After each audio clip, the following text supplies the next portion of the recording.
It's been a few days since we said bye to the others in Nasha Town. Still no news about Rarer, though. Where could he have slunk off to? If only he was gone for good. But with all the trouble he stirred up before, there's no way we've seen the last of him. Hello! You must be the traveler in Paimon? Mr. Flynn's has been looking for you. Unfortunately, there's been a serious wild hunt attack over at the quarry. He thinks it's time to regroup and figure out a plan. The wild hunt? Oh, uh-oh. We better get over there, right away! Come on, let's go!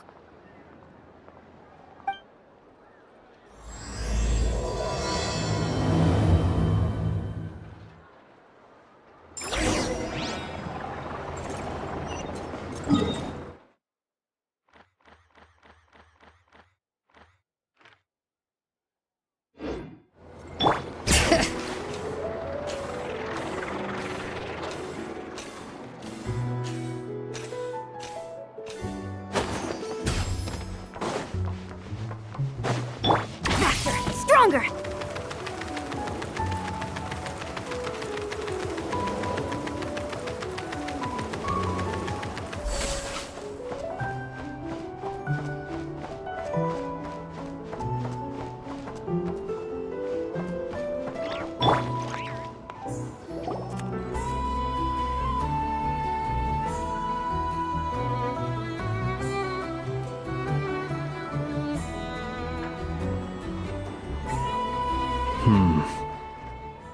I can barely sense any Kuvaki at all. This whole area feels like a soulless husk. Looks like his appetite truly is insatiable. As if the power of that energy cannon wasn't enough. He's not seriously still getting stronger? What's his endgame here? Ah, everyone's here already. Hey, we made it. So, what's going on? We've all been on high alert since we split up a few days back, expecting Rarir to strike again. But it's like he just vanished into thin air. No one has seen him nor found any trace of his presence. That is, until this morning, when a ratnik found signs of wild hunt activity while out here on patrol. As you can see, the crystalline itself is physically intact, but the Kuvaki it contained is all but completely diminished. And we're sure that Rarir did this. Who else? He's the only one who could pull off a stunt like this. Kuvaki loss has reached critical levels. Reikir of Solnari set to maximum threat level. Warning, unless de-escalation measures are taken soon, he will pose a threat beyond our ability to contain. The consequences could be catastrophic. Traveler, do you remember when we encountered Rarir just after regaining his body? There wasn't a shred of sanity left. Nothing but madness and rage. Yeah, didn't he shout out a bunch of names? Then he started raving about how nothing in this world mattered to him. Oh, Paimon gets chills just thinking about it. Oh, but the thought that he's still out there, lurking somewhere and not cry, waiting for his chance to strike? Oh, even chillier. Last time we fought, we were already at a disadvantage. If he has such overwhelming strength, why would he suddenly go into hiding?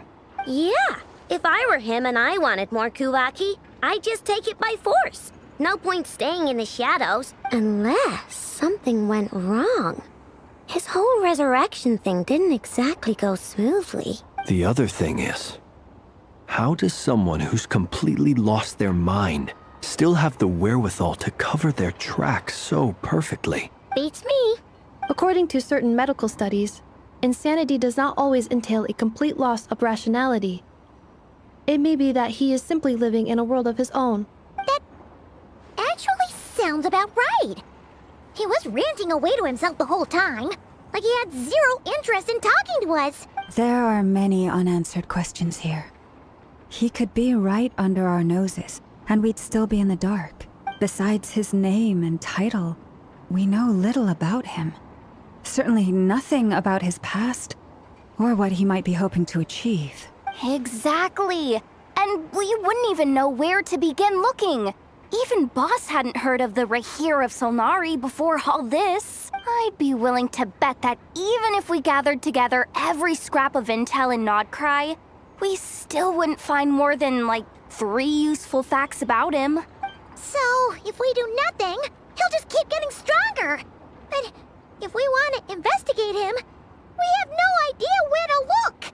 Last time we had Marionette and her big robo-buddy to help us, and we still barely held our ground. If we had to face him alone... Oh, Paimon's head hurts just thinking about it. What are we supposed to do against a threat this big? Well, I do have a little hunch about his next move. Given that he attacked the quarry, I'd say it's likely he'll target other places rich in Kuvaki, somewhere like the Eye of Krati, or the Pillar of Embla. One thing's for sure. If we just sit back and let him keep absorbing Kuvaki, we really won't stand a chance against him. A perfectly reasonable hypothesis. However, it is worth noting that these 2 locations are quite far apart. To investigate them both, we'll need to split up. I agree, we should split up. Right now, Rarir's goal seems to be gathering Kuvaki, not fighting us directly. Once we're done, let's regroup on Hisi Island. Wait, why Hisi Island? If I recall correctly, your largest goddess statue was carved from Kuvaki-rich ore, was it not? That's right. Yes, it could well be a potential target of his. I should head back and start evacuating the pilgrims.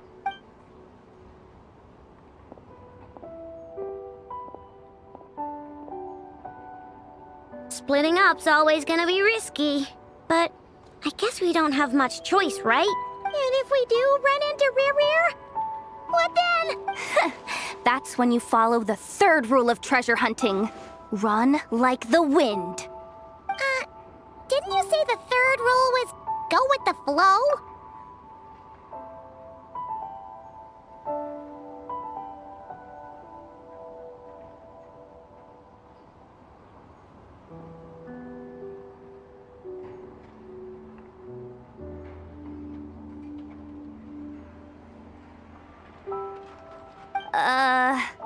I don't know.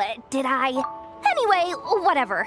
In this situation, go with the flow means go find backup. Agreed.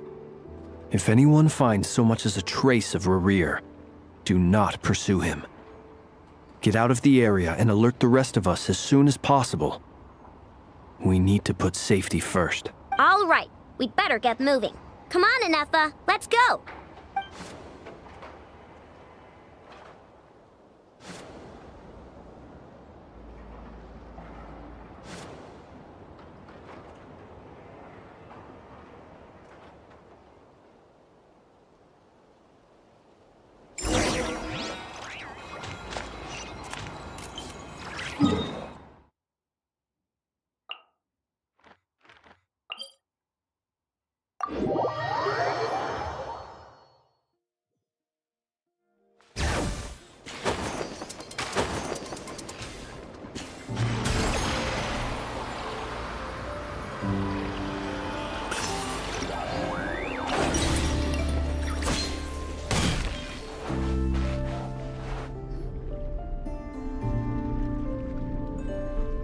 Any leads?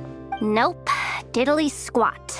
No clues to where he might be hiding. It's like he's a ghost. It feels like we're sitting on a powder keg that could go off at any second. Ugh, I hate this feeling.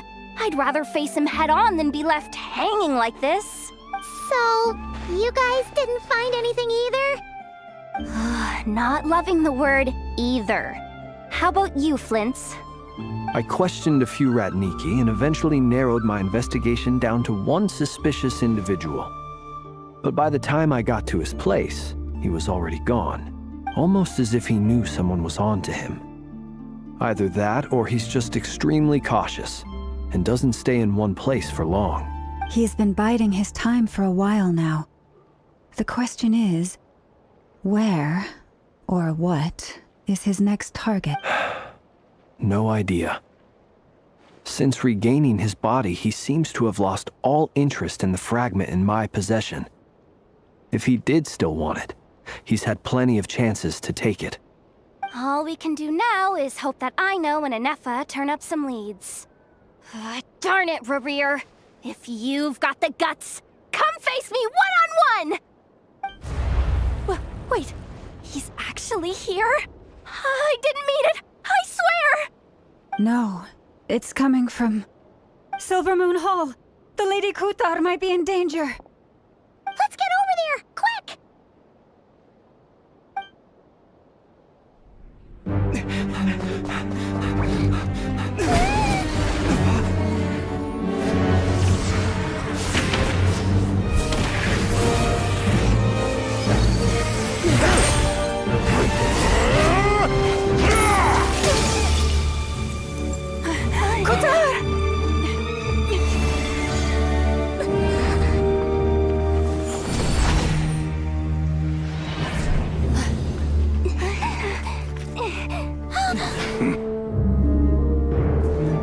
Why is he attacking the damselette? What's going on? No time for questions.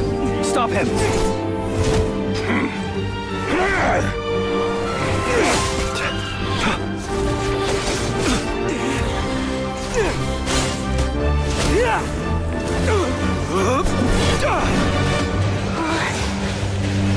This is insane. Yehuda, get Kutar out of here! On it.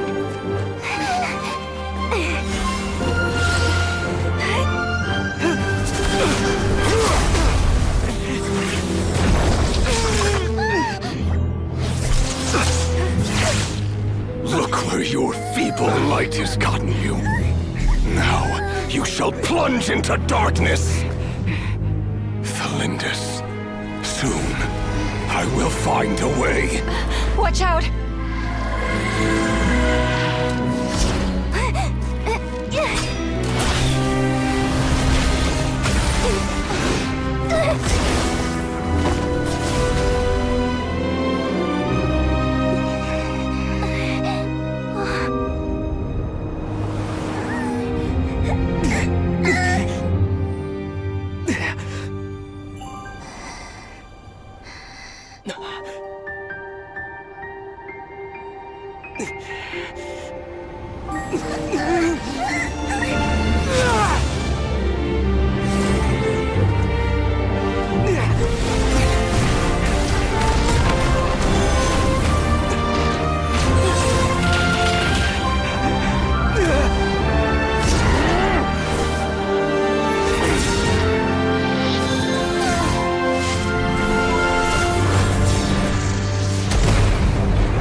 That was too close! We barely made it out of there alive. What's that guy's deal? How'd he get so crazy strong? He's a threat to this entire nation. I doubt his strength could even be measured by conventional standards. I have a question. When me and Anefa showed up, we saw him chasing after this lady like he wanted her dead. What was that all about? We weren't there for the whole thing either. They were already duking it out by the time we arrived. Yeah, we didn't see how it all started. It all escalated so quickly, we had no choice but to step in. Kutar, can you shed any light on the situation? Kutar. Cross-checking database. I see. So you're the one that the Frost Moon Scions refer to as the Moon Goddess? Wait, she's the moon goddess?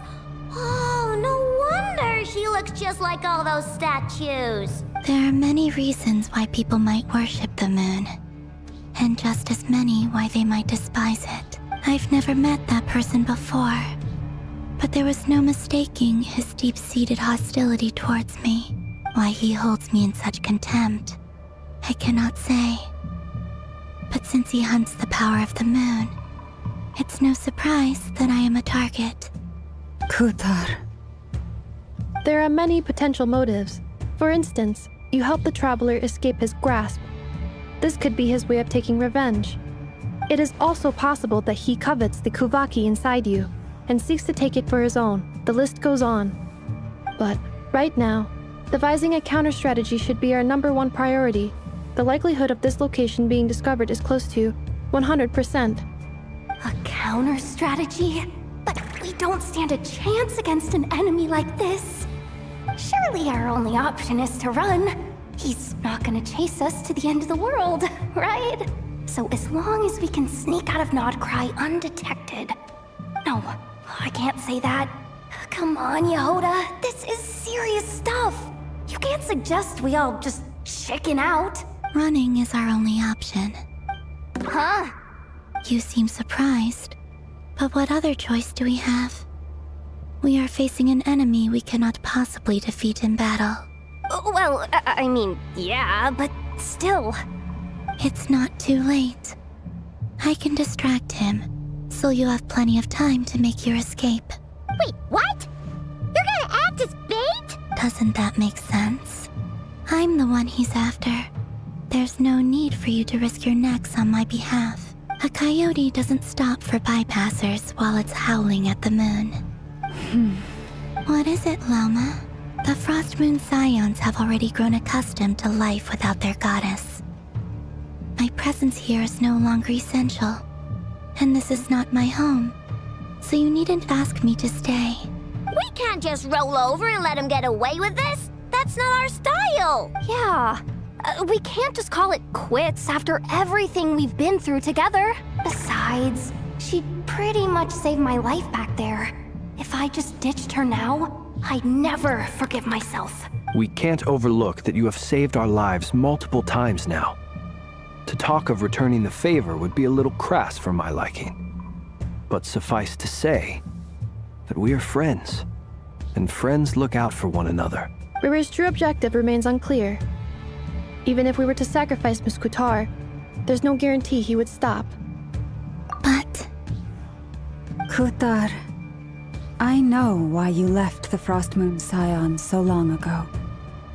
It was because people started treating prayer as a form of trade. They would make self-centered wishes, force you to accept meaningless offerings in return, and then expect you to perform miracles for them, as if that were their entitlement. If it were me, I might have walked away too. But I believe that time can change everything, and that sometimes it takes losing something precious to appreciate its true worth. After much reflection, I've realized that this was never about whether the Frost Moon Scions need you. Any relationship based on need is purely transactional. What I truly hope is that you'll choose to stay, not out of obligation, but as part of our family. You were born here, and now you've returned. Who knows? Perhaps it was the moonlight that guided you home. thank you, Lama. But my power is on the wane. I'm afraid I will be of little use to you now. Very well then. I'll do as you say. Both times you saved us, we were transported across great distances in an instant.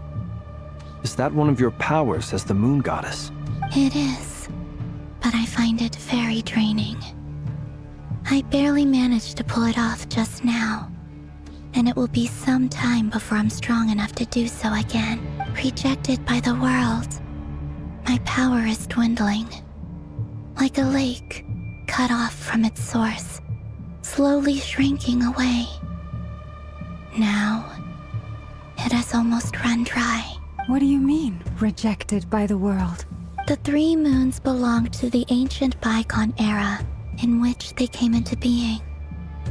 From the moment I was born, the world itself has been steadily sapping away at my strength. The 3 moons are not one and the same. As the goddess of the Frost Moon, I cannot wield the powers of the other 2.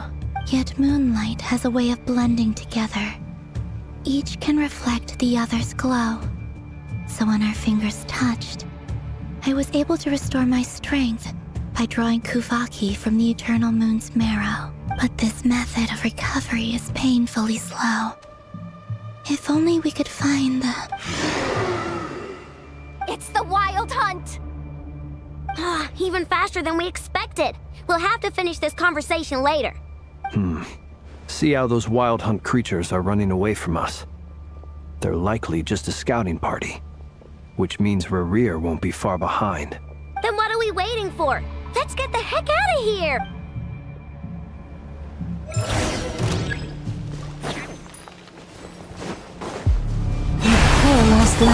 You on this! Defensive mode engaged. Ultimatum protocol. Oh, they just keep coming! This is driving me nuts!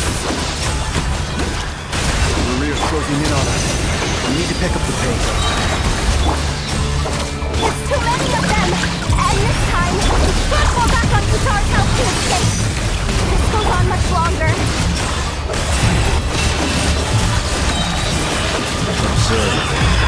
Night falls. Receive my blessing. Gather the frost in the hand. Being done! Defensive mode engaged. Ultimatum protocol. Close your eyes. Observe. Night falls. Lush is the moon for the everlasting. You on this! Cleanup sequence initiated. Annihilation mode. Dust. Be silent. Hear the dark. Being done! Range into song with one heart. Defensive mode engaged. Ultimatum protocol. Beware the creatures of the night. Close your eyes. Hear the dark. Observe. Close your eyes. Night falls. No problem! Cleanup sequence initiated. Preparing for dust up.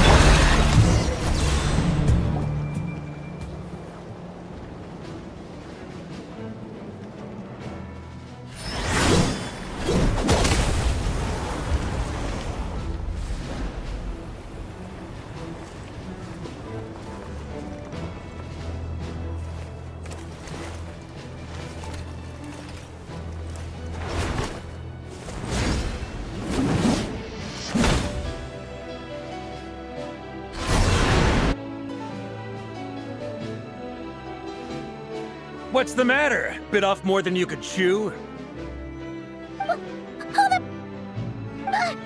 are you? Uncle Varka! You're back from Amsvartnir? Oh, you're Varka? Grand Master of the Knights of Favonius? We could save the intros for later. Right now, let's get you all out of this hellhole. Follow me. I know somewhere you'll be safe. Oh, is that where I think it is? That's the one. Come on, move! There's no time to waste.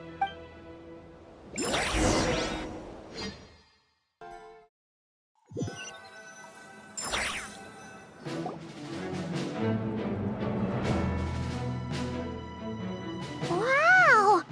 Where are we? This is so well hidden. Well, that goes without saying. This is the Knights of Favonius' meeting place in Nodcry, and a contact hub for the Northern Intelligence Network, aka the Black Market of Intel. No matter what faction you're with, it's the place to buy and sell information. Their headquarters are in Nodcry, but they've got contacts in every nation.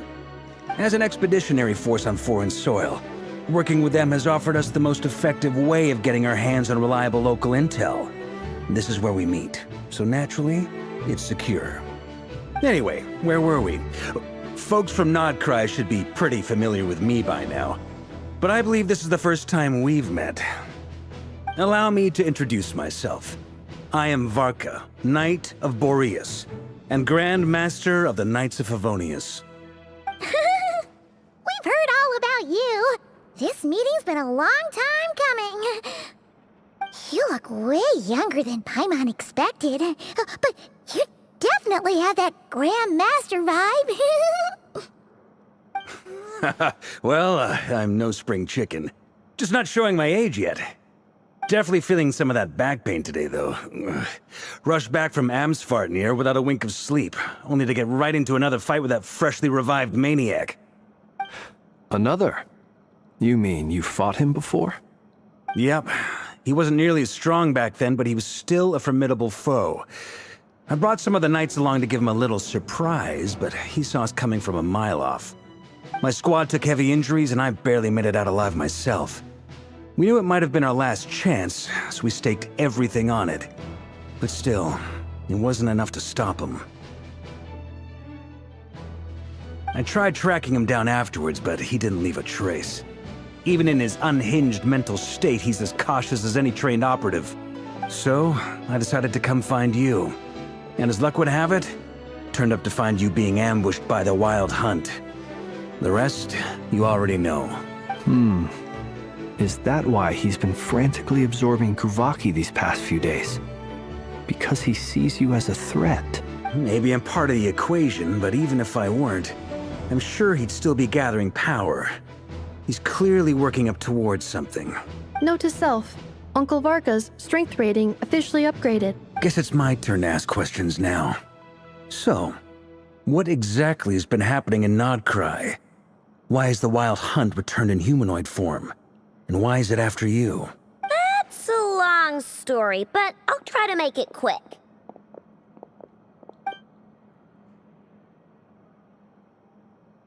Wow, I had no idea so much had happened. Sounds like you guys have really been through it. So, the Kutar is actually a Fatui Harbinger. And all this Wild Hunt activity in Nodcry is the work of the Raker of Solnari, one of the 5 sinners. That's a lot to take in. Need some time to wrap my head around it all. I'm truly sorry, Mr. Varka. You stood with us against the Wild Hunt, and did everything you could to stop it from escalating into a full-blown catastrophe. And then, the one time you're away, it all comes to a head and all your hard work gets undone. You've got nothing to apologize for, Miss Moonchanter. You can plan 100 steps ahead and still slip up. That's just life. No one knows what tomorrow holds. You can't predict which way the wind will blow next. And, to be perfectly honest, I can't say I'm surprised. For all the times we've defeated the Wild Hunt in the past, we've never been able to completely wipe it out. Turns out, we were just delaying the inevitable. But now that a new variable has come into play, fate may well take a different course. A new variable? You mean us? Who else? And in a strange way, I think his resurgence might not be an entirely bad thing. The Wild Hunt is like an unrelenting force of nature, but Rerir is an individual with an agenda. He's gotta have a weak spot somewhere. That said, while I was explaining everything just now, some of the points that Mr. Flint's added caught my attention. You mean about our mystery ally? That's right. From what you've said, not only did they lead you straight to some key files, they also shielded Hisi Island from a lethal Kuvaki blast. I don't know who or what could pull something like that off. Heck, even Miss Columbina doesn't have a clue. I hadn't heard the story about those files. Would you mind repeating their titles for me? Wild Hunt Phenomena Log, a Nodcryan Ratnik's Field Journal, and Kuvaki Survey Log. Oh. No. Still doesn't ring a bell. Another dead end. Guess all we can do now is hope that our mystery ally keeps showing up when we most need them. Still, it's safest to assume they won't be intervening again. From here on out, we'll have to resolve this crisis by ourselves. Your intel also explains something else I've been wondering about. The reason I led my team to Amsfartnir was because we'd had reports about a possible source of the Wild Hunt showing up there. But once we looked into it, it turned out to be a red herring. I don't know who was behind it, but clearly, it served its purpose. I doubt it's by chance that he happened to make his comeback while my attention was diverted. And from everything you told me, it sounds like his scheming began well before his return. So maybe luring me away was all a part of his plan. But is it even possible that he orchestrated all of this by himself? The Moon Maiden and the Raker of Solnari. Nodcry of all places. The way everything is unfolding, it can't be a coincidence. So, what do we do now? Got any ideas? Right now, we've got at least 3 things to consider. Let's go through them one by one. First, we need to figure out how to take down Rerir. If we can't beat him in a straight-up fight, the rest won't even matter. To my knowledge, the bulk of Nodcry's fighting force is already gathered here. But even with everyone united, we're still no match for Rerir in his current state, let alone with his power still growing. What if there was a way to tap into a new power of our own? How so? Have you thought of something, Columbina? 3 moons once watched over this world. The Eternal Moon was the largest. The Frost Moon was the brightest. And the Iridescent Moon was the most mysterious. They say that back then,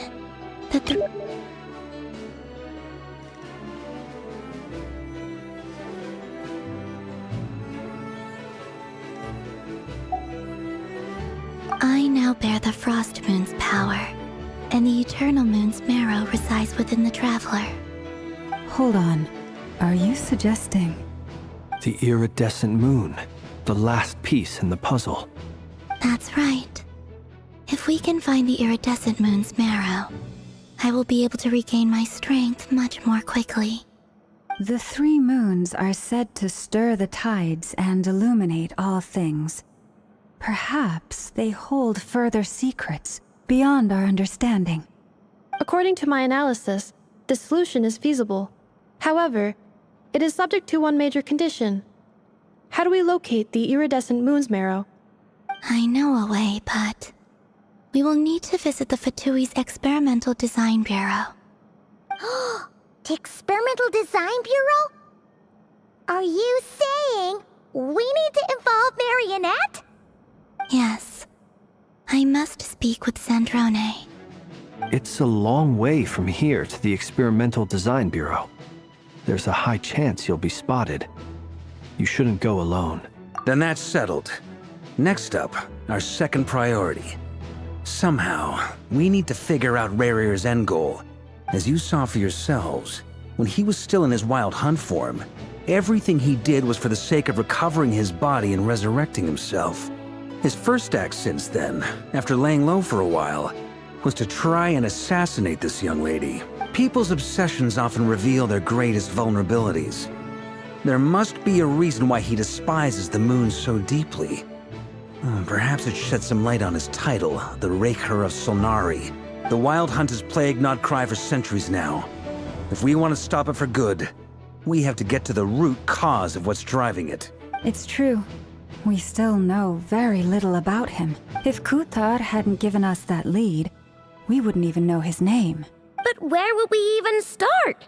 I doubt even the Intel Queen of Nodcry has a clue, and she has info coming out of her ears. Oh?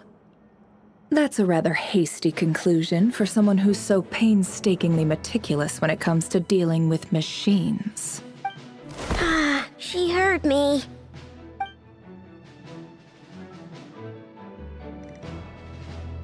Boss!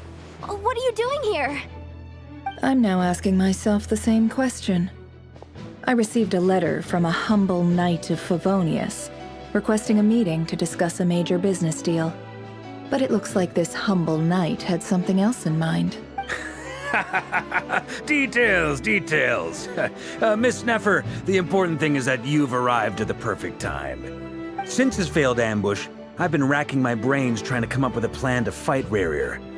Given the severity of the situation, I think it's fair to say that our only chance lies in uniting as one. And I'm talking all the factions in Nodcry. We can't do this without the Curatorium. But I knew it'd be a tough job to win you over. So, I took the liberty of reaching out for a little chat. Wait a sec.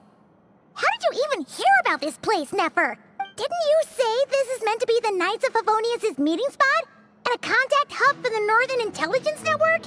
And isn't it supposed to be super hidden? You really think he could have gotten settled in Nodcry without my help? Besides, I'm the one running this gig. Of course, I know where the meeting place is.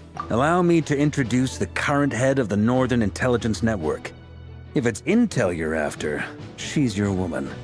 Pretty much seen and heard it all. Please spare me the flattery. Let's cut to the chase. Seems like you've run into some trouble, huh?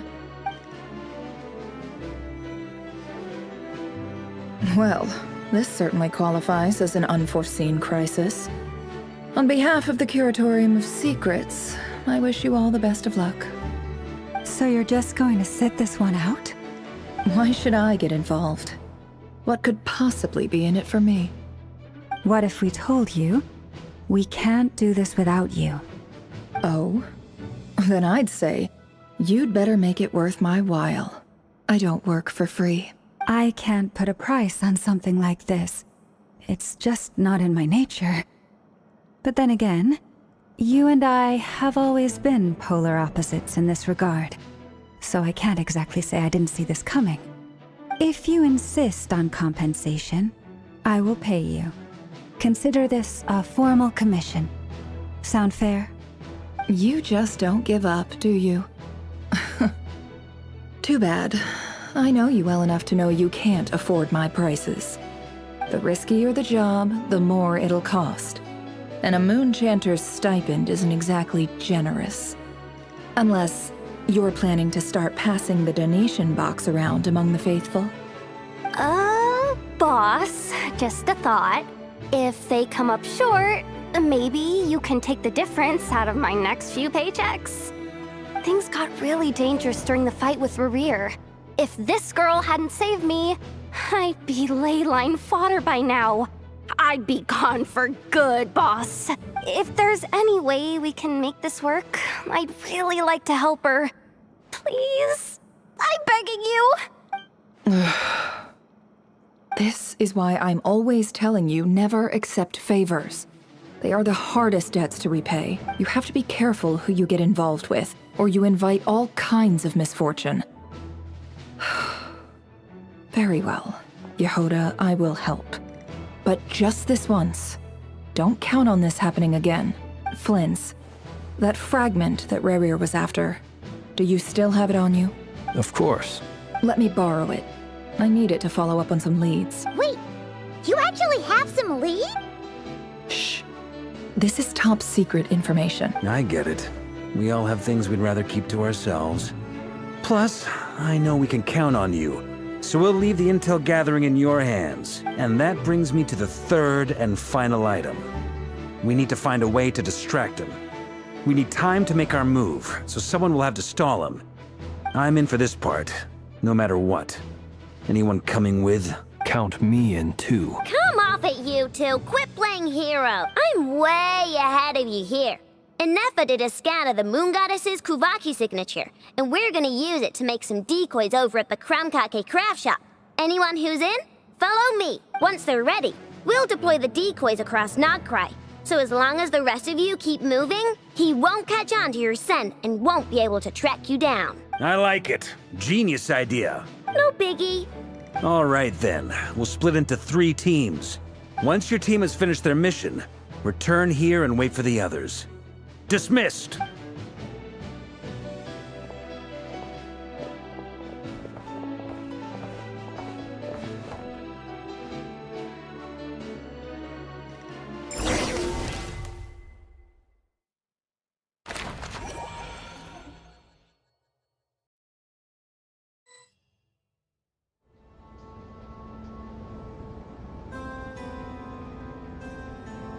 Lady Damselette.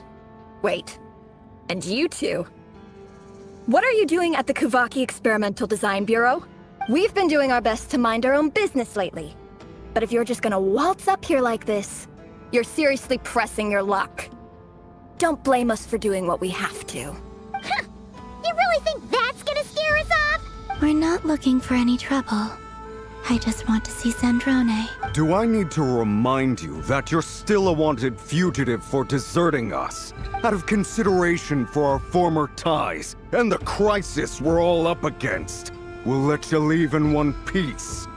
But don't even think about trying to get inside. Let them in. But... Are you going to make me repeat that?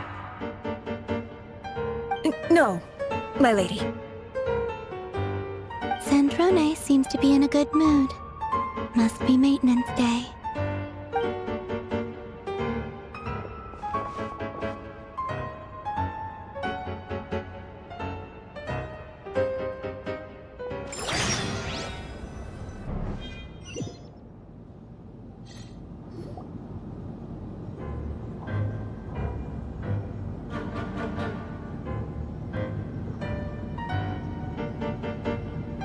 So tell me, to what do I owe the honor this time? Actually, before you answer that, just so we're clear, we're not colleagues anymore, Columbina. I don't owe you anything. I promise it's nothing big.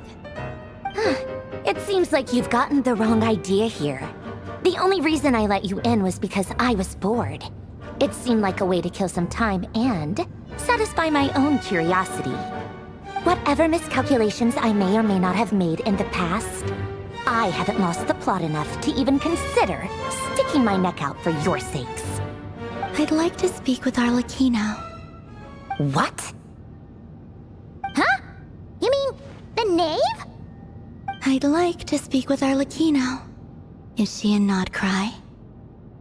No, she's not.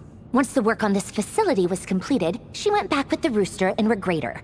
The only ones in Nodcry are me and... What is it you need to speak to her about anyway? Rerir is hunting me. If I'm going to face him, I must first retrieve the lost moon.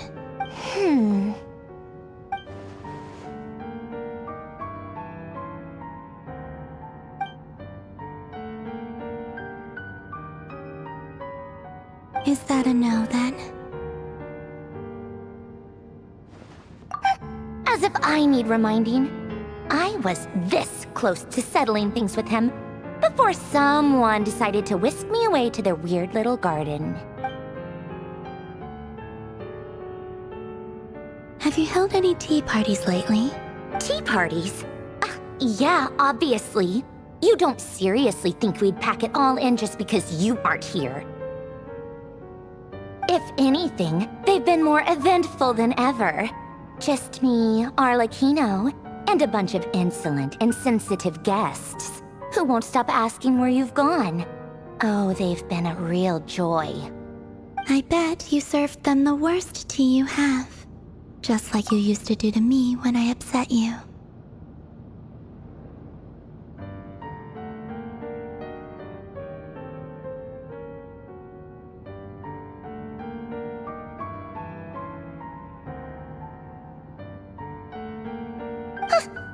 Who cares about how good the tea is when there's no one around to drink it? I keep losing people. First Rosaline, now you. I'm running out of people who can make me laugh.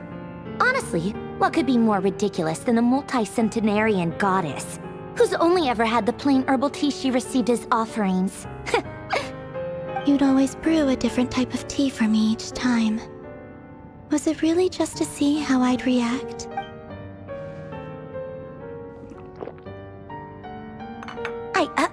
Well, duh. Why else? Watching you squirm was practically my only form of entertainment.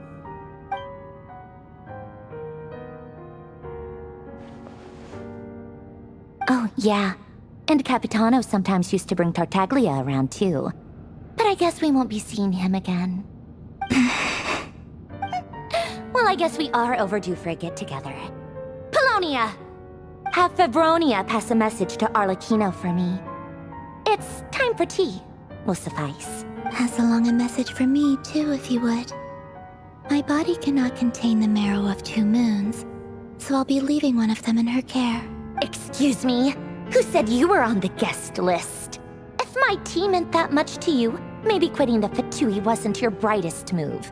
Back when you were under the Tsaritsa's protection, no one would have dared come at you so openly. But that protection didn't come for free. In fact, I paid dearly for it. At the end of the day, it was just another transaction. I just got tired, that's all.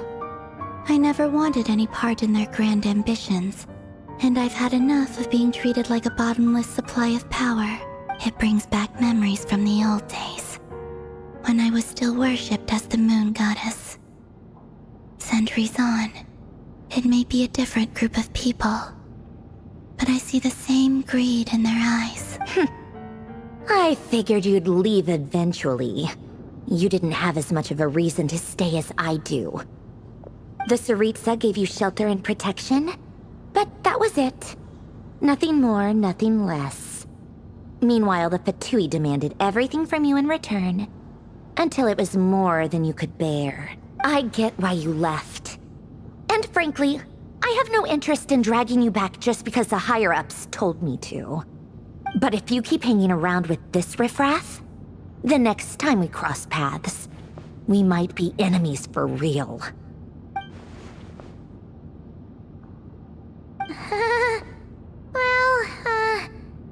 Guess that's our cue to leave? That might be your plan.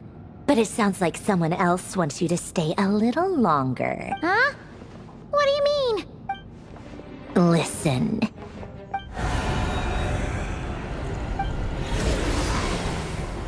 My lady, it's the Wild Hunt. A horde of monsters is headed straight for the facility. Another uninvited guest trying to crash my tea party. Clear the area. I'll handle this. Wait, what? You want us to leave you here by yourself? You'll be lucky to make it out of this alive. You really think you can afford to worry about me? Go on, get out of here. You may have stopped Polonia from crushing him last time, but I've made sure that won't happen again. The entire Experimental Design Bureau is rigged for war. Stay and watch if you want, but it'll be at your own risk.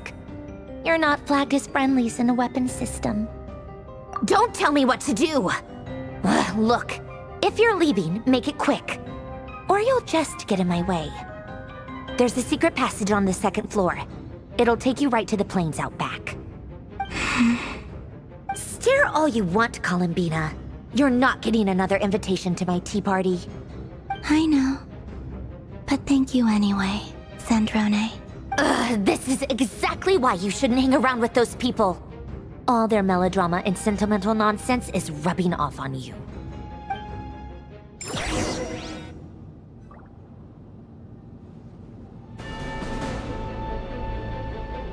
Come on then, Mr. Ray here.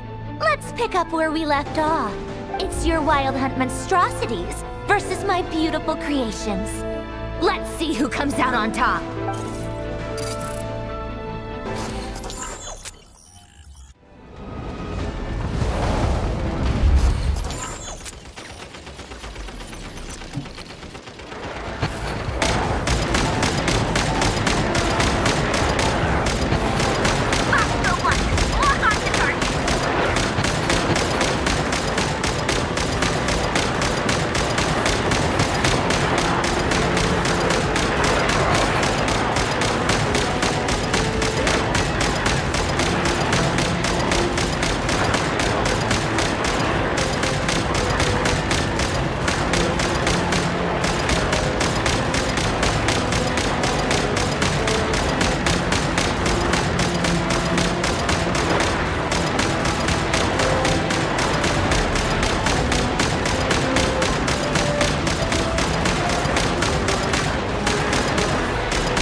Apollonia, get him!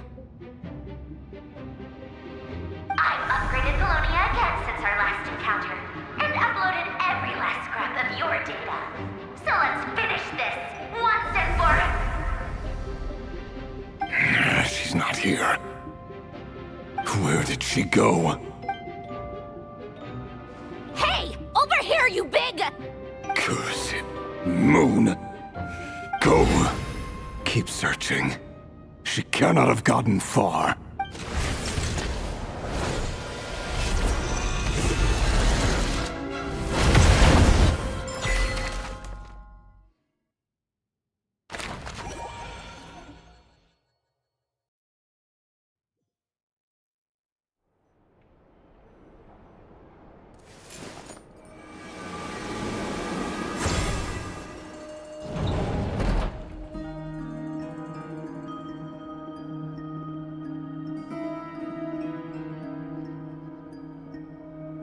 So this is your method for investigating Rarir's past. It almost looks like some kind of ceremony. Good deduction. But it's quite a different affair from what you're used to with the Frostmoon Scions. Whoa! First time I've ever been in here. Boss always said it was off limits, so I pictured some kind of creepy dungeon. But it's actually kinda nice. Oh, I guess this must be Sumero decor? That's where Boss is from. And that nice shopkeeper who sold me my treasure compass. I'm not sure exactly what you've got planned, but it looks like you're all set. When do we begin? Whenever we wish. But for some reason, I've got a feeling this isn't going to end well. I've never faced Rarir myself, but from what you've told me, his power is beyond anything I could imagine. I, on the other hand, am just an ordinary businesswoman. Our paths should never have crossed, yet here I am, forced to make an enemy of him. If you ask me, you're about as far from ordinary as it gets. So what are you saying? You're getting cold feet? Once I take a job, there's no backing out. Still, I have to ask myself if the power I'm relying on will even work on an opponent of this caliber. And also how to make sure I come out of this alive if things spiral out of control. Death is the one thing we can take for granted. It is the great equalizer, however fortunate or unfortunate we may otherwise be. So it's important to consider how to spend what lifespan we have left. Come on, boss. Lighten up. Quit talking about death. It's bad luck. For once, I agree with you. When you're up against a foe like Rarir, there's no such thing as being too prepared. Is there anything I can do to help? That won't be necessary. I've already made up my mind. Time to cash in a precious favor I've been saving for a rainy day. Yehoda, I need you to find someone for me. The sooner the better. Find who? That shady merchant who sold you an overpriced treasure compass the other day. Come on, boss. You're pulling my leg again. In what way is she shady? She showed up when I was completely lost and sold me a neat little gadget that was exactly what I needed. Trust me, she's a good person. Anyway, I know who you're talking about. Don't go anywhere. I'll be right back.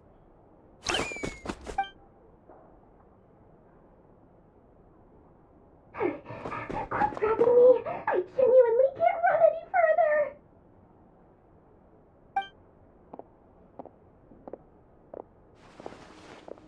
Hey, aren't you?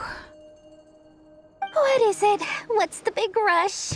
You dragged me out of a dream where I was literally swimming in Mora. I'm charging double my usual attendance fee.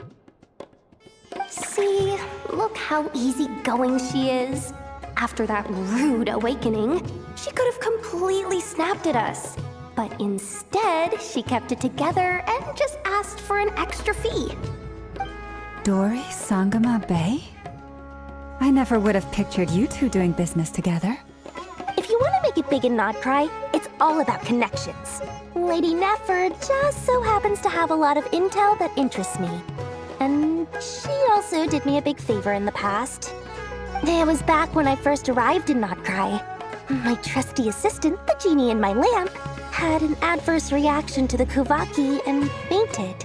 And when you know it, that's when I suddenly find myself in a life-or-death situation.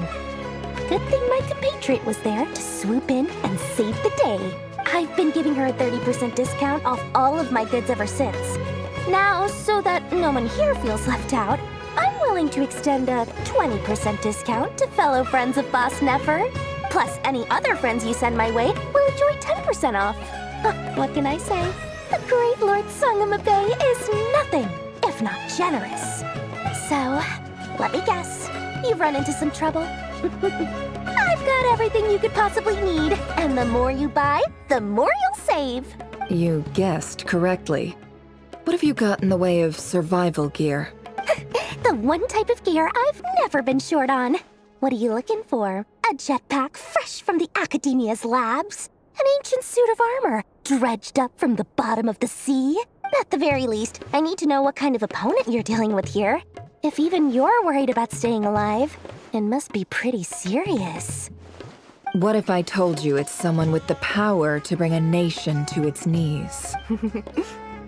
Is that so? Then we really are talking top-shelf treasures. I don't have anything like that in stock right now. I'll have to ask my supplier. Your supplier? A powerful woman, make no mistake.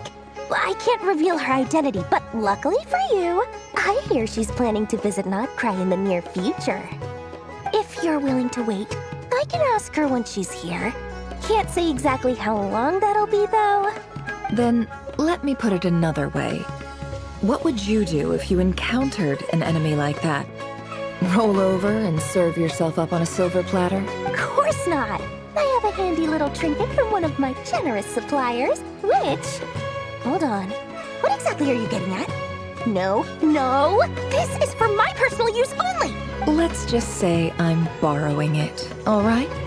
Just for insurance purposes. You'll get it back later. Favors are the worst kind of debt to owe, and now you've got a chance to repay one. A win-win situation, don't you think? Fine. You can borrow it for 5 days. No, make that 3. And for every extra hour after that, I'm charging you 1,000,000 mora. Deal? Deal.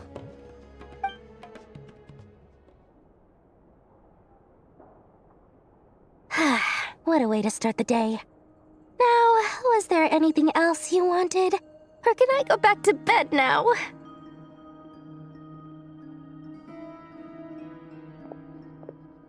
That will be all. Take care now. Don't trip up on your way back, friend. See you later! You're my favorite shopkeeper.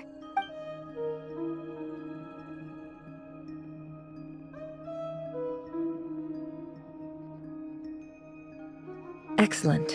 Everything is well and truly ready. The ceremony can now begin. After initiating the ceremony, your minds will follow me wherever I go. You will see many strange things in your mind's eye. So remember, don't be frightened, and don't make a sound.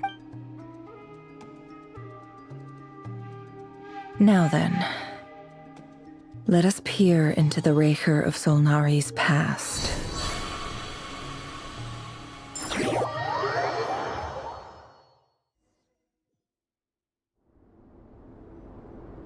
I made it. I don't recognize this style of architecture. Must be Conrian. Simple furnishings, table and chairs. It's a more ordinary house than I might have expected. Looks like the fearsome Raker of Solnari came from surprisingly humble beginnings. Unless this passed for luxury in Conria. Unlikely. It was said to be a very prosperous nation in its heyday. Anyway, I'll keep exploring.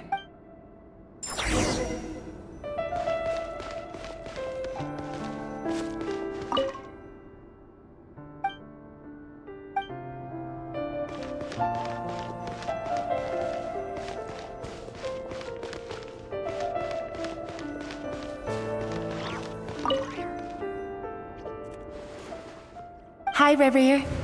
Since you're working extra hours tonight, I thought I'd keep myself busy by checking out that new kebab shop. I've heard good things about their menu. I'll test it out, and if it's as good as everyone's saying, let's go back together sometime. P.S. New stash from the Universitas Magistrorum. I brought some goodies home. A few teacups and a pin rack. Hope you like them.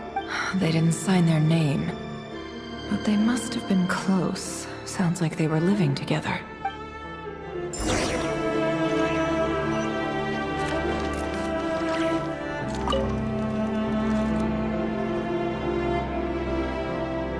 I went over to Joseph's for drinks today. They have a fine collection, but I went alone. Felindis was tied up with something and couldn't make it. Joseph asked why I came alone, but I didn't really have an answer. He then went on to ask about other things. If you ask me, someone who asks that many personal questions is too nosy for their own good. But if he invites me again, chances are I'd still go. Felindis. That's the same name Rerir mentioned. Grain imports keep falling. If things don't pick up, we'll soon be back to meat and mushrooms only. Honestly, I'm not a huge fan of that new type of mushroom everyone's been into lately. Didn't it start out as a lab-grown variety? I heard it's even mildly corrosive. Seriously, why would you even eat something like that? I don't care if it's an impressive feat of alchemy. That just isn't the kind of thing I like to eat. Grain has to be imported, and they're eating a diet of mostly meat and mushrooms. Could it be because Conria is underground, so it doesn't get much sunlight? That would explain why they use so much stone in their buildings. They even use alchemically modified strains for food. Seems like the people of Conria don't have many options when it comes to dining. I've just about saved up enough now. Time to buy it and keep it somewhere safe. Making a big purchase. I wonder what it is.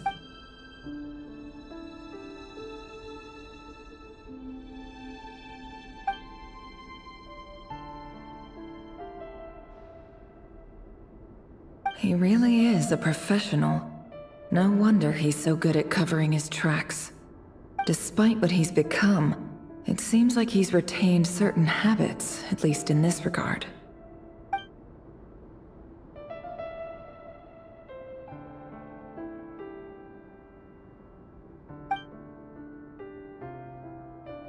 Did Rerir rip it out himself?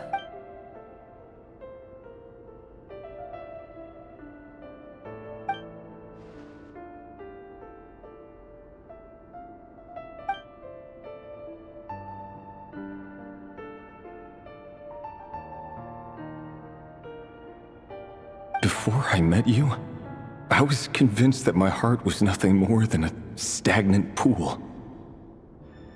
The burial place of a fallen moon. A withered, windless grove where the waters rested forever unrippled. It was you who helped me see that my heart hadn't entirely withered away. That it could still beat to the rhythm of love. This is just trivial sentimentality from the looks of it. Why would he go to the trouble of hiding that? The burial place of a fallen moon.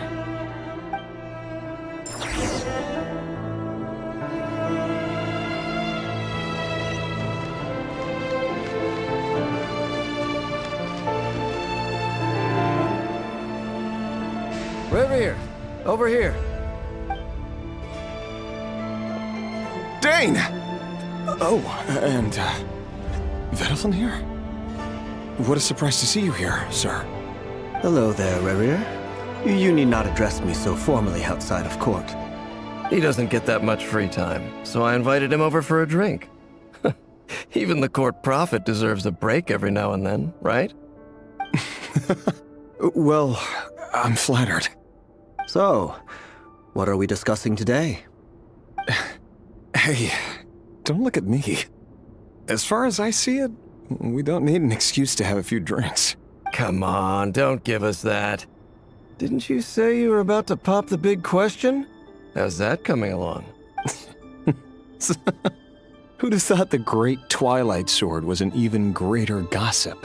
I just didn't expect you to be the first one to settle down and get married, that's all. Yeah. If you told me that a few years ago, I wouldn't have believed you either. So, are you planning to come clean about your job then? I'm guessing you still haven't told her. Sure, I'll have to tell her at some point. But I'll need to pick the right time and place. To be honest, I have no idea how she'll take it. Come on, stop being such a pessimist. For all you know, she could be thrilled. I bet she'll be much more impressed by your actual job than the one she thinks you're doing now. A member of the King's Guard. Quite the cover story. Does the king himself even know? Of course he does. Anyway, enough about me. How have you been? Me? Same old, same old. Nothing much to... Huh? What's up, Ved? It's nothing. Vedifulnir, Dainslif's elder brother. Renowned throughout the court of Conria as the Visionary, and said to possess a wisdom far beyond the reach of any ordinary man. And yet, despite the gulf between us, he seems to have something to say about me. Does he even know me? Does he see me as a friend of his brother, or just another of the Vinster King's blades? Why did he react so strongly? Was it really to do with what we were talking about? Brown, curly hair and brooding blue eyes. So this is what Rerir looked like back in the perfectly normal. No different from anyone else. As frightening as this monster is in the present, there's something even more unsettling about seeing the human he used to be.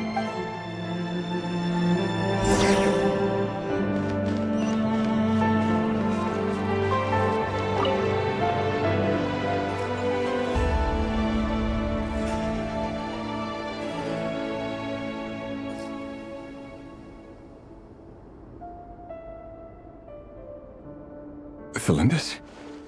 You're back early? Our equipment's being serviced today, so I got off earlier than usual. How's your day been? Aw, why the long face? Is something the matter? Has your boss been giving you a hard time again? Went for a drink with Dane and the others after work. Isn't that a good thing?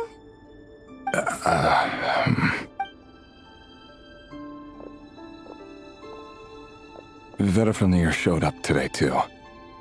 You know, Dainslif's older brother. Ah, Mr. Vedifulnir. Yes, I've heard of him. They say that everything he says ends up coming true. He overheard Dainslif mention that I'd recently proposed, and seemed to have an issue with it. But when I asked what it was, he kept it to himself. So, you're worried? You could be such a child sometimes, Rerir. We're nobodies. Why would the Visionary be concerned about us? I'm sure someone in his position has much bigger fish to fry. Maybe you're right. You worry too much, Rerir. We've been together for ages now, and everything's been going so well, has it not? You've even proposed to me. So, you do remember. Tell me then. What's your answer? Like I said, I need some time to decide. You can't just rush into things like this. We may be nobodies in the grand scheme of things, but if we want things to work out, we've still got to plan ahead. All right. Take your time. Just don't keep me waiting forever. Nobodies. Sounds about right. In the eyes of people like Vedifulnir and Dainslif, what do we matter? Can someone whose gaze is so fixed on a far-flung future even see the present clearly? Besides, the dynasty's fate rests with the king and his inner circle. Whatever I do, it won't make much difference. Meanwhile, every idea they come up with and every decision they make, it affects everything.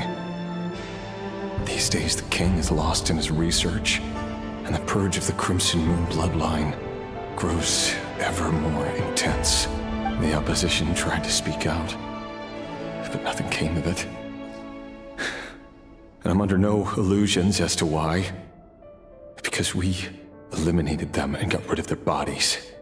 A man can have 1,000 reasons to carry a sword, but there are few good excuses to use it. Yet the king has never even considered a gentler approach, and he never will. What becomes of someone who kills on another's behalf? Can he ever find true peace?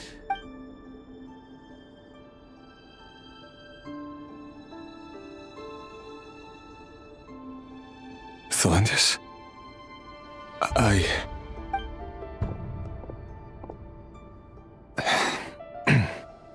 It's nothing. You were right. Fate has never smiled upon nobodies like us. But by the same token, it's unlikely to bear a grudge against us either. There's no reason we can't keep living happily together, cherishing the simple joys of each day as they come. See? You just need to stay positive, Revere. I can feel your warmth, your breath. You're right there, right by my side. Just seeing you makes me happy in a way I can't explain, and that's something that no one could ever take away from me. So smile, my love. Let go of that frown. You're right, Thelendis. I've just been overthinking things. That's better. Getting caught up about things like this will only ruin our evening. Speaking of which, all set for the ball tonight? I need to go get ready. You go ahead. I just have a few things to take care of, then I'll come join you. Even busier than the big shots, huh? Fine, I'll go get started. But don't be late. If you keep me waiting too long, I won't be a happy bunny. Relax. I'll be there. Seriously, though, you drive a hard bargain. You're really gonna leave my proposal hanging and still expect me to take you to the ball? Well, that goes without saying. I already told everyone I'd be coming with a dance partner. Besides, they're two completely different things. Let's take it one thing at a time, all right? All right. White outfit it is. It seems like Rerir was deliberately hiding his ties to the intelligence services by giving the impression that he was just an ordinary member of the Vinster King's Guard. He clearly doesn't want his would-be fiancé to know about his other life. Then again, that's hardly surprising. People in the intelligence trade rarely do. Who'd have thought we were in the same line of work? Let's dig a little deeper.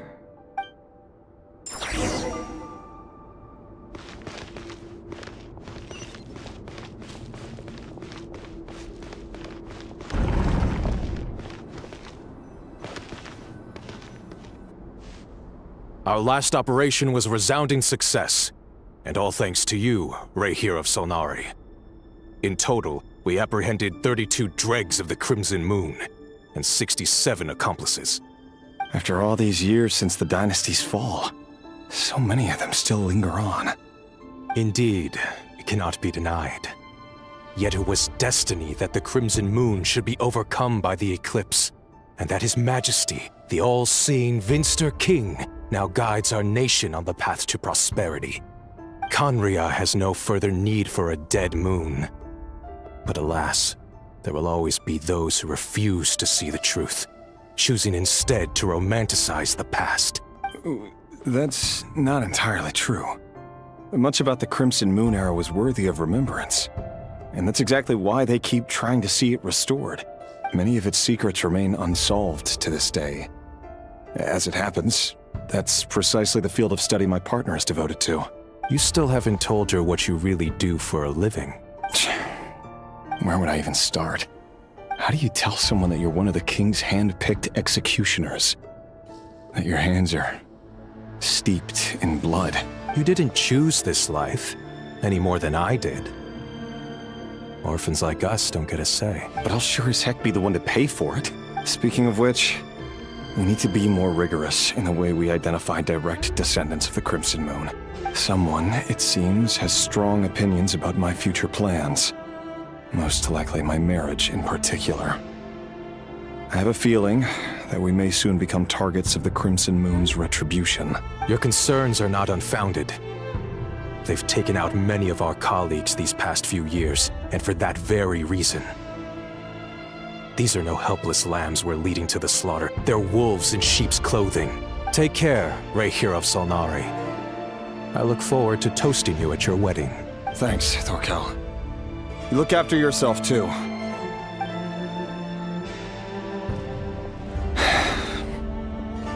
Thelindis, I never wanted to keep this from you.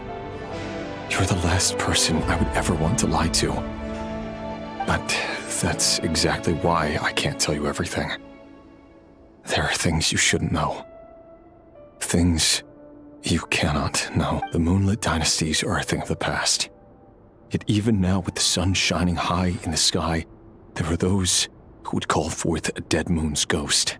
Could that be why Vedalfnir held back? Or was it because of some court secret he's not at liberty to share? I have to get a clear answer from him. No matter what happens, I will protect Thelindis. Rerir seems to be very concerned by Vedalfnir's reaction.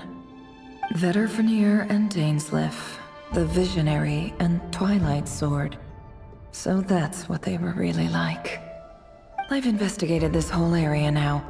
There doesn't seem to be any other memories here. Should I try somewhere else?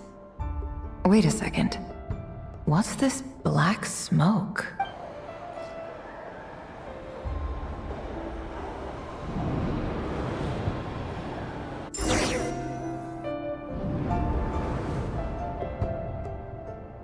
So, he's late after all. Just you wait, Rerir. You're in for it. Are you waiting for someone, ma'am? Could I tempt you into buying some flowers? Oh, sure. Pick me out a pretty bunch if you would. Thank you. But I'm afraid none of them are as pretty as you. For someone so young, you sure have a way with words, don't you? I'm only telling the truth. Look me in the eyes. You'll see I'm not lying. May we have a word in private? Who are you? And what do you want? It doesn't matter who I am. Too many of our kind have fallen lately, so I decided to take the risk of reaching out. Not long ago, the Ray here of Solnari led an assault on one of our strongholds. We suffered many casualties, and many who came to our aid lost their lives as well. Sorry, I don't know why you're telling me this. And I don't want to get involved. Wait, hear me out. This time we finally got a clear look at his face and learned his true identity. His name is Rerir, and he claims to be one of the King's guards. What did you say? A cruel irony, isn't it? The man you're set to marry leads a double life as a brutal executioner. But surely, you must have caught a whiff of the blood on his hands. Why are you telling me all of this now? Simple. It's because... How strange. Rerir was nowhere to be seen in that memory. It clearly belonged to Thelindis. Rerir couldn't possibly know what happened if he wasn't even there. Why would her memories appear in his fragment? The ceremony won't last much longer. I think it's time to call it a day.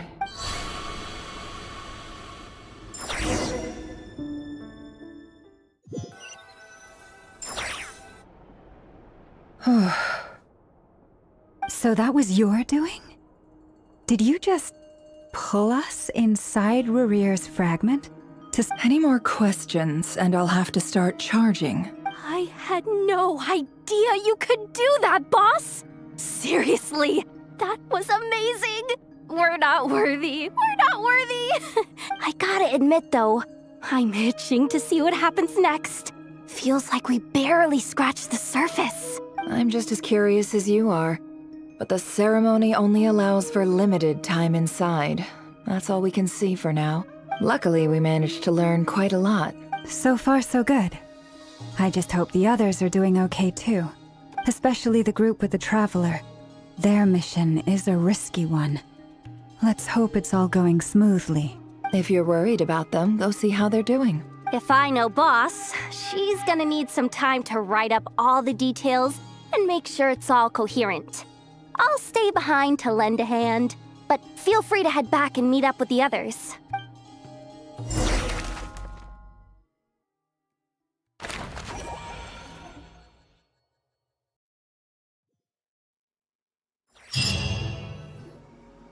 Oh, they've been prowling around for nearly 2 days now.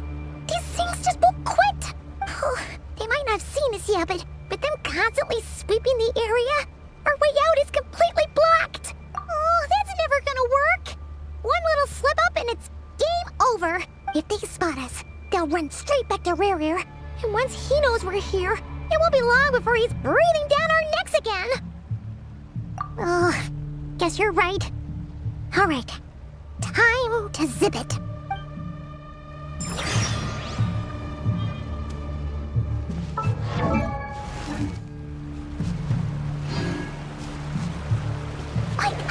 We almost got spotted!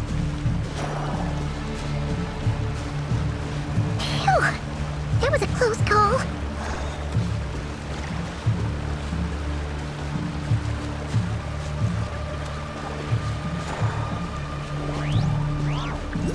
Watch out! He's coming this way!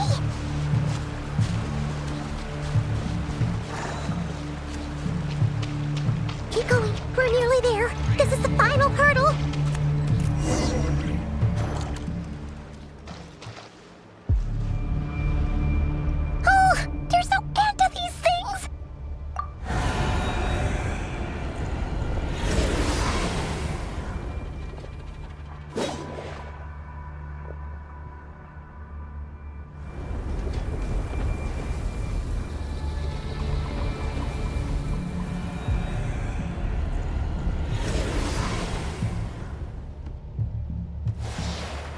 Fire.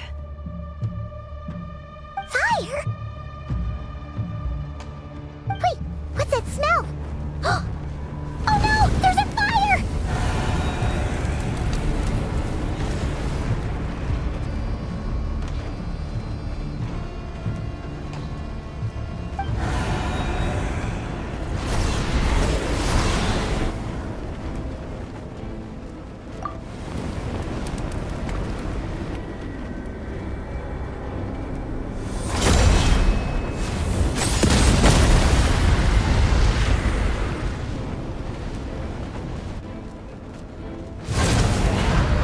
Sandrone was right.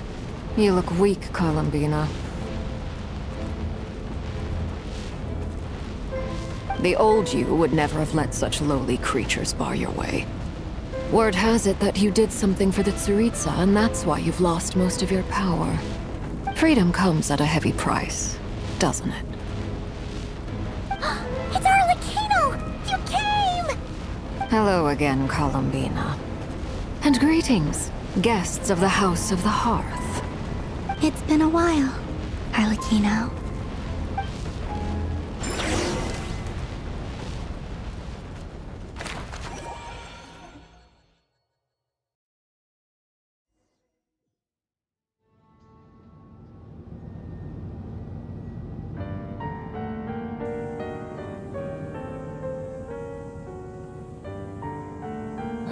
Stupid right here of stupid Solnari. Ugh, whatever. I've got all the data I need. Next time we meet, you're finished.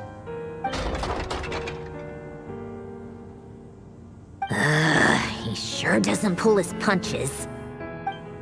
Excuse me, do you need a hand? You can do me a favor by staying out of my way. Can't you see I'm busy? Wait a minute. I recognize that voice. Hello, Miss Sandrone. Father sent us over to help. Huh. How considerate of her. Hey, Fremine, get over here and help me fix this. Lenny, you do your thing. Just keep your sister away from my machines. Nearly every machine that cat girl touches ends up going haywire. Go put her on cleaning duty or something.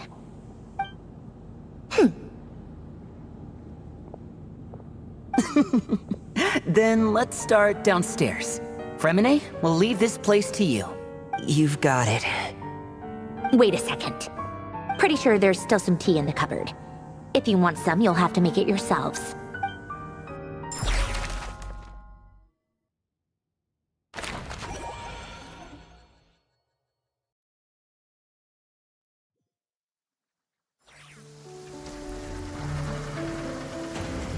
Bring it!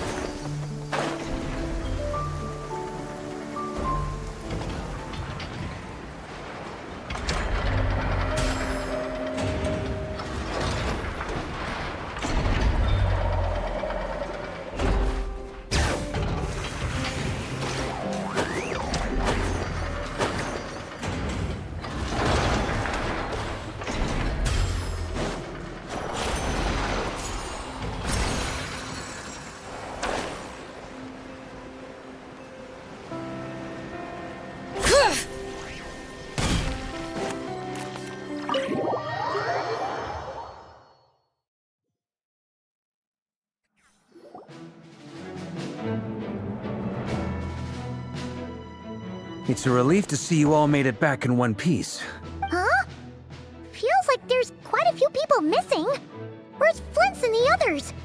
And what about Nefer? I returned ahead of them. Flint is helping Aino and Anefa to set up the decoys and buy us some time. As for Miss Nefer... Boss is still wrapping things up on her end. She sent us back to fill you all in on the top secret intel we've been gathering. I see. Then let's get right into it. But first, who do we have here? You brought someone else in to help? Greetings. I was invited here to help as a longtime Tea Party companion of Columbina's. You may call me Arlecchino. Surely it can't be. Those eyes. Oh, where have I seen them before? Wait, of course. In those memories we just saw. The only Arlecchino I know is the fourth of the Fatui Harbingers.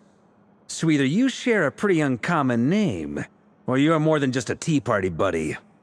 You're well informed, Grandmaster.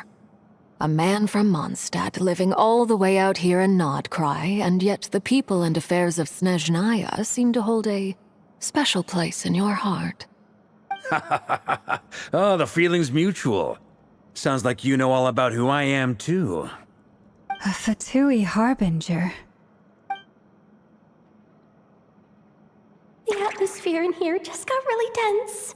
Guess we can't just start trusting Fatui Harbingers, even at a time like this. I must admit, though, I'm a little curious. Seeing as the Moon Goddess no longer belongs to the Fatui, what makes you so willing to put your neck on the line here? Nor does Nodcry belong to Mondstadt, Mr. Varka. Yet still, you're fighting for it all the same. Things don't always have to have a tangible payoff. Sometimes, stopping things from spiraling out of control is a higher priority than chasing the spoils of victory. Of course, I can't say there's nothing in it for me at all. But that's between Columbina and myself. Forgive me. I don't mean to doubt you.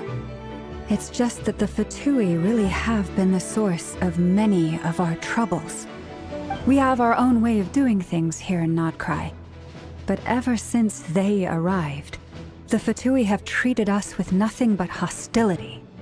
I know there's been a lot of bad blood between us in the past. I've done my utmost to avoid friction whenever I could.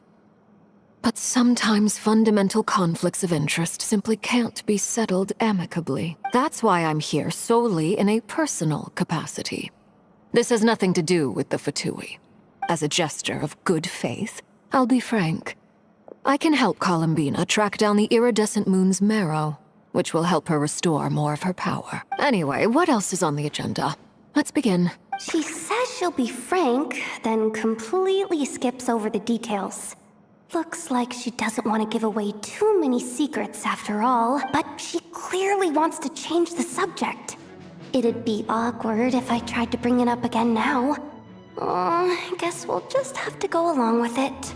She's the fourth of the Fatui Harbingers after all. One look and you can tell she's not someone you'd want to mess with.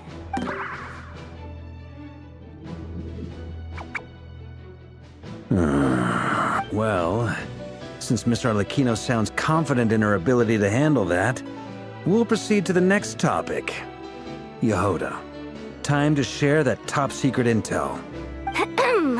All right, listen up everyone. First, we now know that Rerir was originally a Conrian secret agent whose primary mission was to hunt down and assassinate the so-called Dregs of the Crimson Moon. The Dregs of the Crimson Moon? Mm-hmm. In the memories, there was a lot of talk about the Crimson Moon and Eclipse, and a whole bunch of other stuff from the time of Conria.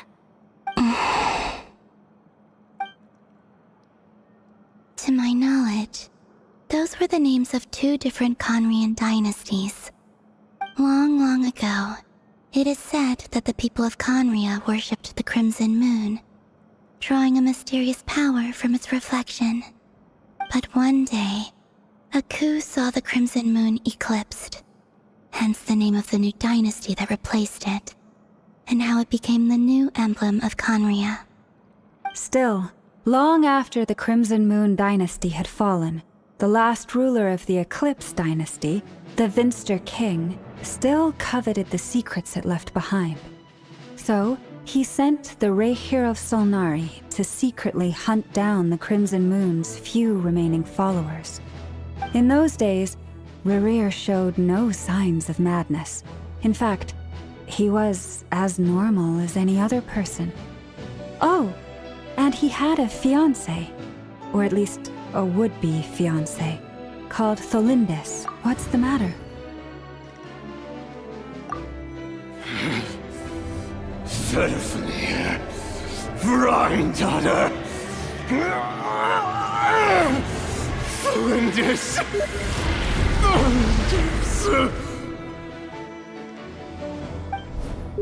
Interesting. Anything else? What about this would-be fiancé of his? Do we know anything about her? Well, she was a researcher at the Universitas Magistrorum, but it felt like she was hiding some kind of secret. Oh, and one more thing. For some reason, Rerir's fragment also contains some of Tholindis' memories, though only a very small portion. Well, no shortage of potential leads, I'll give you that. In any case, it sounds like we can conclude that while Tholindis was still around, Rerir appeared to be lucid and quite normal. Tholindis, it seems, must have been the one thing in this world that he couldn't let go of. Tell me, though, were these pure-blood Conorians we're talking about here? Why do you need to know that? Hold on. If she was a pure-blood Conrian... Oh yeah! Just like how it was with the captain! If we could somehow find her, do you think there's any chance Rerir might regain some of his sanity? It's possible, but it would take a miracle. We can't pin all our hopes on that. That merchant who Nefer knows, Dori Sangama Bay. Maybe we could hire her to look into it. All right, then. Let's keep working in our separate teams. Traveler, Paimon, Kutar, and Miss Arlecchino will go look for the iridescent moon's marrow. As for the others... On the way over here, I noticed that the Wild Hunt monsters had grown even more frenzied in their search for Kutar. At this rate, the people living here will be in grave danger too. So I'm thinking of gathering together some of our followers to go wipe them out. I'll head back to the curatorium and meet up with the boss. Feels good knowing we've all got something to be getting on with. Given that the Wild Hunt has been a lot more active lately, the Lightkeepers have likely begun their own operations too. If that is the case, someone will need to pass the news on to Flint's. I'll hold the fort for now, then discuss our next move with Flint's, Aino, and Anefa when they get back. All right then. Well, the clock's ticking. If that's everything, we'll be on our way. We'd better get moving too. We'll try to buy you as much time as we can. Relax. Just do your thing. I decided to call in some backup since things are getting so hairy. Our reinforcements should be here any minute now. Stay safe, everyone. Dismissed.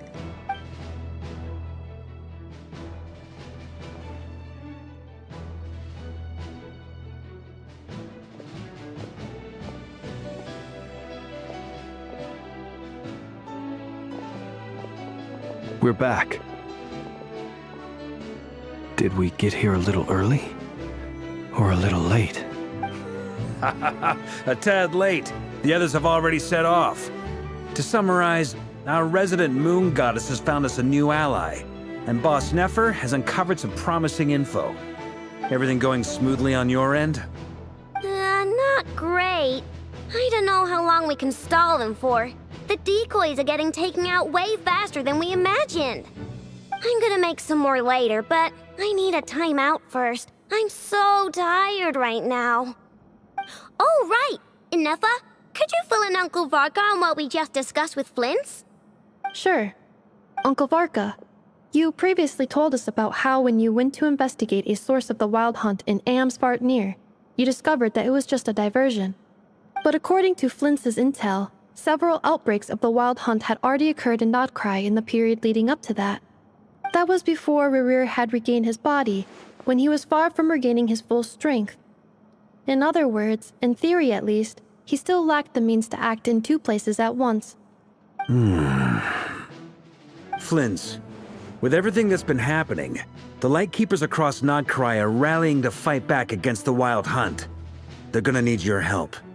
I know, I'm sure you're capable of coming up with something far more effective than decoys. But for now, you should stay here and get some rest. And Effa and I will head back over to Amsfartnir to see if there's anything I missed. I told you Uncle Varka would say that, didn't I? A deal's a deal. Not a word about my snack intake for the next week. Database updated. Reliability of Aino's predictions increased. What does that mean? They were betting on how you'd respond after hearing their... It's the obvious choice, isn't it? It's hardly worth betting on. We already decided that Anefa should go investigate the situation over at Amsfartnir on her own. You might as well stay here and keep watch. Someone needs to hang back and oversee our strategy meetings. And besides, you still haven't fully recovered from ambushing Rerir. So I've ended up with the easiest assignment. Well, I appreciate it, everyone. See you when you get back.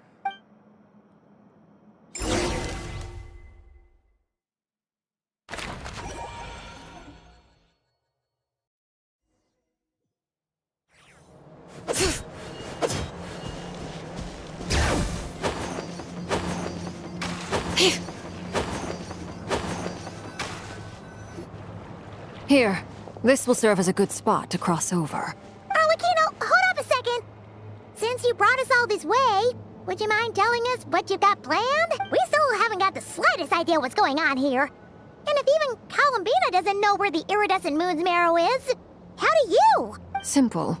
Because I am an inheritor of the royal bloodline of the Crimson Moon, and one of the last surviving embers of the Two Worlds' flames. Huh? Are you serious? As in, you're a descendant of that Crimson Moon dynasty we were just talking about? The one from ancient Conria? Your surprise is understandable. I was also taken aback when I first learned of it. But the more I thought about it, the more I realized the signs had been there all along. When I was young, I discovered I could wield a very special kind of fire. It coursed like blood through my veins and smoldered away inside my nerves. What's more, whenever I experienced strong bursts of emotion or drew too deeply on this power, it was like some kind of presence within the fire would begin to gnaw away at me, consuming me from the inside out. Exactly. That is why my hands are like this too. At first, I saw it only as a curse. But once I became a harbinger, the Jester apprised me of the truth. Together with my own investigations over the past few years, there are several things that I have gradually come to understand. For instance, take the so-called Crimson Moon. In truth, it is nothing more than the shattered remnants of the iridescent moon, fused with the abyss to prolong its lifespan. Since this blood flame was bestowed upon me by the Crimson Moon, it is a fusion of the iridescent moon's former power and the corruption of the abyss. You all understand the nature of the abyss well enough. I draw upon its power, and in return, it hungers for my soul. This strange blackness is the mark of corruption it has left behind. If I recall correctly, you once told me that if the corruption ever made it to your heart, you'd become a completely different person. Yes, and that's the reason I'm always careful not to push my power too far. It's essentially a never-ending tug of war. Whew. Sounds intense. Anyway, the rest of my story can wait. Is there anything else about the Crimson Moon or the Iridescent Moon that you're unclear about? Paimon has a question. So, the Crimson Moon that the Carians used to worship was actually the Iridescent Moon, right?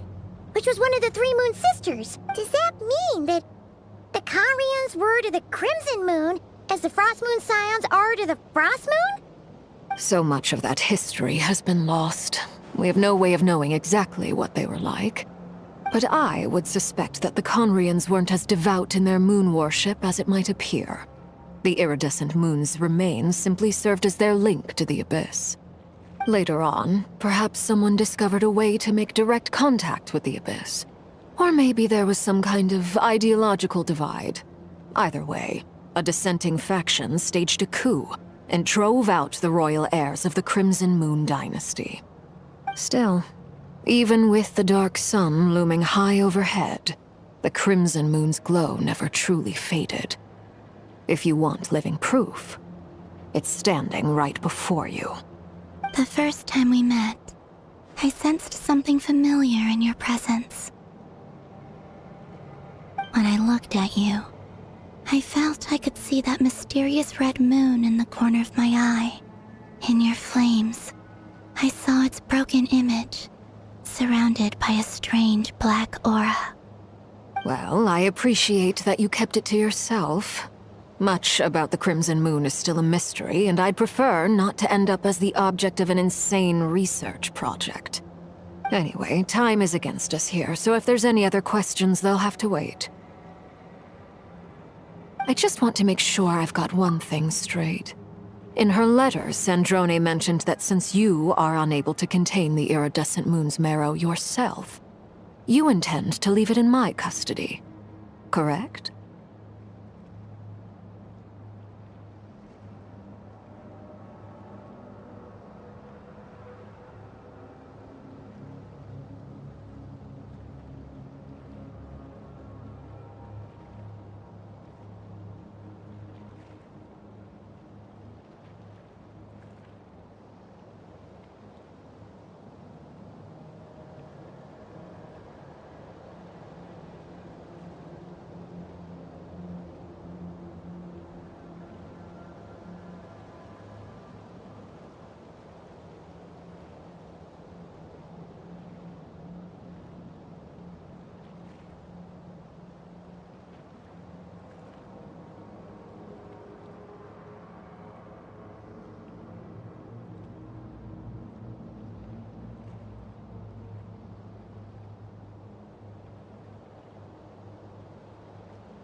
That's right.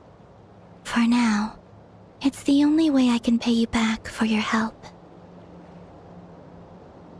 The iridescent moon is already part of who you are, so with its marrow in your possession, you'll be even more powerful than before. Deal. Then let's get started. Get what started? What does this place have to do with the Crimson Moon? When I first became a Harbinger, the Jester gave me a book called Paranhari, also known as Leobranto Innamorato. You should be able to buy a copy next time you're in Fontaine. It's a love story set in the Crimson Moon era, but setting aside the tangled romances of its characters, it also records a few interesting details. In the Crimson Moon era, or so the story goes, there was an orphanage that received children from beyond the bounds of this world, and subjected them to a peculiar induction ceremony. Beyond the bounds of this world? For real? And what kind of induction ceremony? The Crimson Moon sages looked beyond this world for beings with powers that surpassed the gods. But fearing they might lose control, they subjected these children to a process of refinement. They made these children crawl up a fireplace and kept asking them, "Have you died? Did you see it? Until they finally admitted to having died and seen a crimson moon. The adults embraced the children who passed the ritual, telling them, "Within the fireplace, you have traversed the flames between two worlds. Here and now, you are born anew." The book leaves much unsaid, but I suspect that this was their way of branding the children they had enrolled, leaving an indelible mark upon them so that they would forever live in the Crimson Moon's light. That explains why I can't sense the Crimson Moon's marrow in this world. It makes sense that it would be sealed in a special space that can only be accessed temporarily through some kind of ritual. But there's no fireplace here. Do you see a chimney anywhere? Oh, are we supposed to build it ourselves? Okay, fine. Paimon will go find some bricks. That won't be necessary. The fireplace is purely symbolic. The key to the ritual is crossing the flames between two worlds. In other words, the flames that burn within me. Those burned away by such flames leave behind a kind of ghostly afterimage in the world. In the days of Conria, people believed they could be used to bridge the gap between the two worlds of life and death. In short, I can open a passage to that space for you. That's the easy part. The catch is I'll need to stay on this side to keep the passage open, so I won't be able to come with you. Once you're inside, you'll have to find your own way. Very well. Then I'll open it up. Traveler, spare me a little more moonlight if you would. I may need it.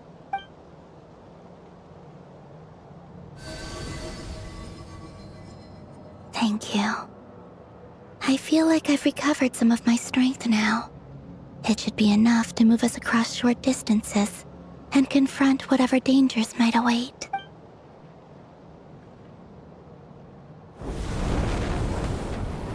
Mistress of the seven hues of ages past, great mother of the present, crimson-clad sovereign of the two realms, by fire severed, by fire renewed, I offer myself now and beseech your descent.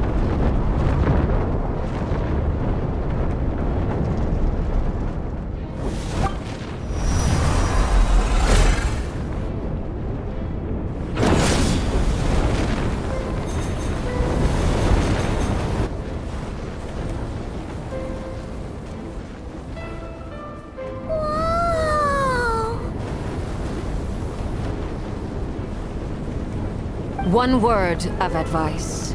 As you're crossing over, no matter what voices you hear, do not answer. Got it! I sense a sinister gloom inside, but also the familiar light of the moon. I feel that I am about to meet an old friend who has changed beyond all recognition. All right, let's go.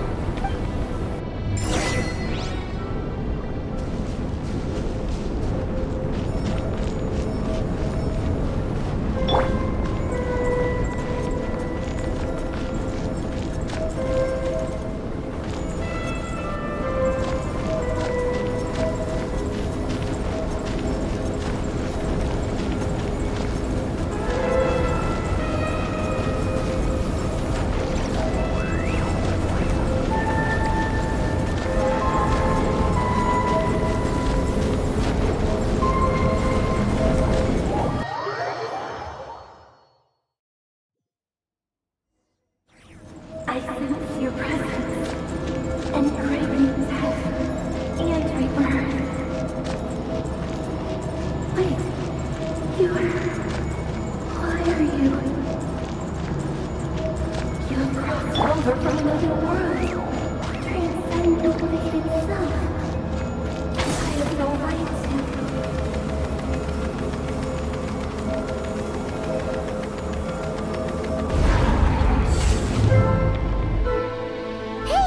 Look up at the sky! A red moon! This must be the spot, right? Is that the abyss? It's red practically filled the entire place. What now? What a tragic sight. Fragments of your broken body, seized by the abyss, and hung up aloft like mummified remains. Iridescent moon, was this truly what you wished for? Careful. There's something spooky about this place. Feels like something is lurking in the fog. Haimon's right behind you. Whatever you do, don't run off without her.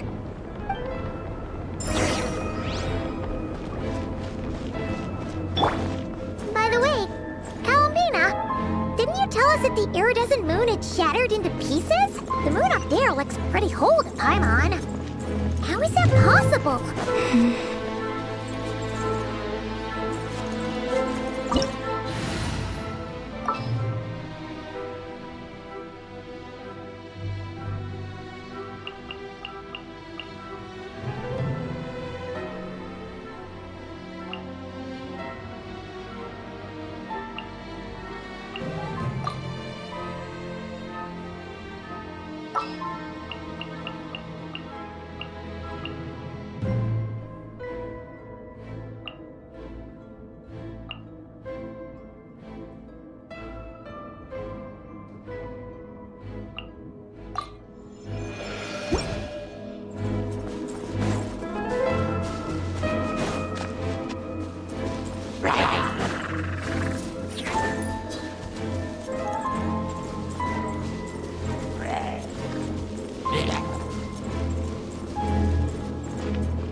Just like I thought. It was only a facade.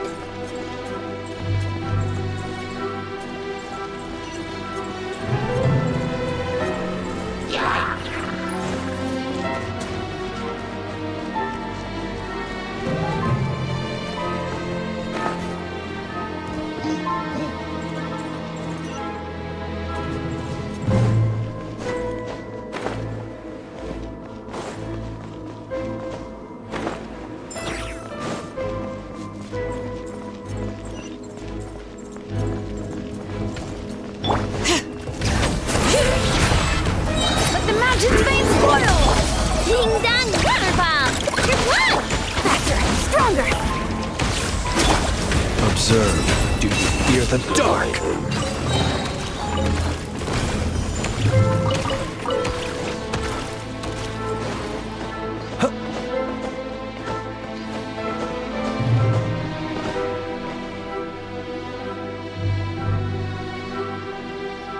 Huh?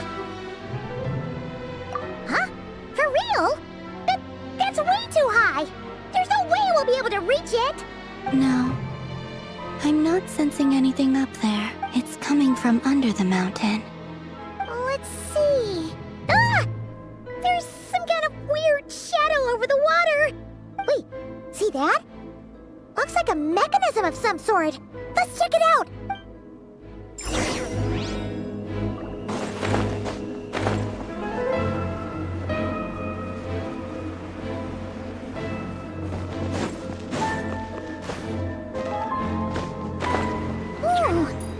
Looks like a device from the time of Karia.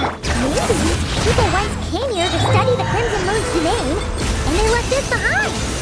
Oh, if we can activate it, we might find some clues.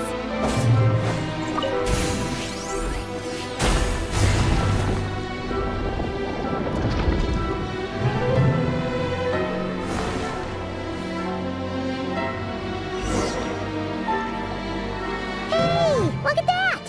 Now that the mechanism's running, the shadow in the water looks different. Do you think these mechanisms might be the key to unlocking the secret? Let's try to find more of them! Thalindis, we'll leave the rest of the research in your hands. We'll be heading back now. I hope this isn't ruining date night. Ugh. Mind your own business. Just leave me some snacks on the table. Thalindis? Is that Rear's girlfriend? How come we're hearing her voice here? Oh yeah! So, Do you think she was studying this strange space all along? The Abyss has made this space extremely unstable. Maybe that's why some of the things she said and did were preserved here. Like echoes. Or after images. Whenever I see this view, it takes me back to a poem from my childhood. Waning moon, oh lifeless damsel, weeping on the mountain crest. Mourning still in wistful tone, her fragile soul now laid to rest. For me, of all people, to be here investigating the mysteries of the Crimson Moon space, is it a coincidence or something more?